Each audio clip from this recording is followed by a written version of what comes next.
Now, I've always loved trains, specifically steam trains.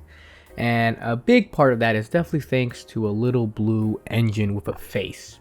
And obviously, with how much I love trains, I've always really wanted to get into model railways, but they've always just been too expensive for me, and so I never really did. Until now, I recently decided to start an actual model railway using Legos. Now, of course, Legos is still quite expensive, but relative to actual model trains, it's pretty cheap to start a model railway. And so I did.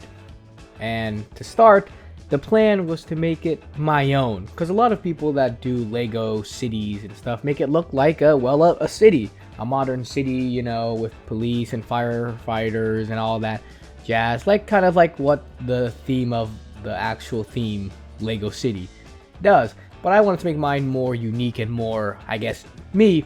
And so my favorite Lego theme is Ninjago, so I wanted to make a Ninjago themed railway.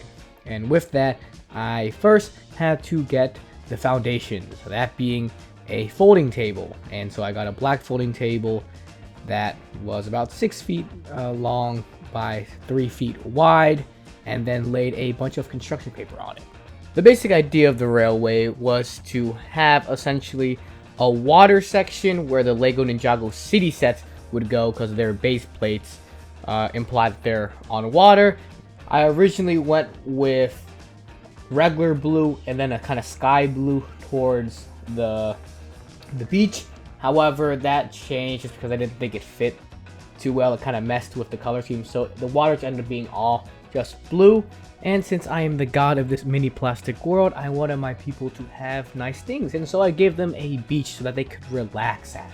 And then past the beach, we would have green construction paper representing grass and representing as a whole the mainland, where the rest of the body of land is actually at, or at least implying that the rest of it is that way. Now, at this point, I do want to mention that the reason I use construction paper instead of Lego base plates is because I wanted to save money, and so that's pretty much the reason why. Lego base plates are pretty expensive if you get a lot of them, and construction paper is way cheaper. Now, after putting the construction paper down, the next step was to put down the actual Lego Ninjago city sets. In this case, I had the gardens and the workshop. Getting these sets into place was actually pretty difficult because of how big they were, but once they were in place, the track was laid down. And here on site of the laying down of the tracks is my minifigure I call Miss Koo. She handles all the construction. After all the track was laid down, I then placed the big station that would go for the city. Now, of course, this is the Lego Harry Potter's Hogwarts Express station, or King's Cross, but for my railway, it will be the Ninjago City station. I then also placed the rest of the little things to make a railway more lived in. The tracks were all tidied up and the finishing touches were then done. And after that, it was finally time for the minifigures to move in. And here is Ninjago City, a beautiful place to live at, just off the shore on the water. Now, the reason it was built offshore was because of the monsters on the mainland. So the people that built it did it so to get away from that. However, even though it is close to shore, it's not really recommended to actually try to swim back and forth due to how deep the water actually is. Instead, a railway was constructed, and today we're going to take a look at it. Here we have some cosplayers trying to make their way to the big Ninjago City station, where a bunch of passengers are waiting for their train. And what better train to actually run this than Thomas the Tank Engine? The train first reverses into the station, and after collecting all the passengers, it leaves and goes around the entire layout. The first part of the layout that it goes through is through the construction site, where more is coming, but it's not there yet, so I built a little construction site for them, so that you can know that it's not done yet. But after the train passes that, it arrives at the beach, where the cosplayer gets off and then heads to the beach. There's even a little walkway to show that minifigures can actually walk through there. And the reason the cosplayer wanted to go to the beach was because of the cosplay party that's going on there. And while there are a lot of cosplayers, there's also some beachgoers, like Zane and Pixel here.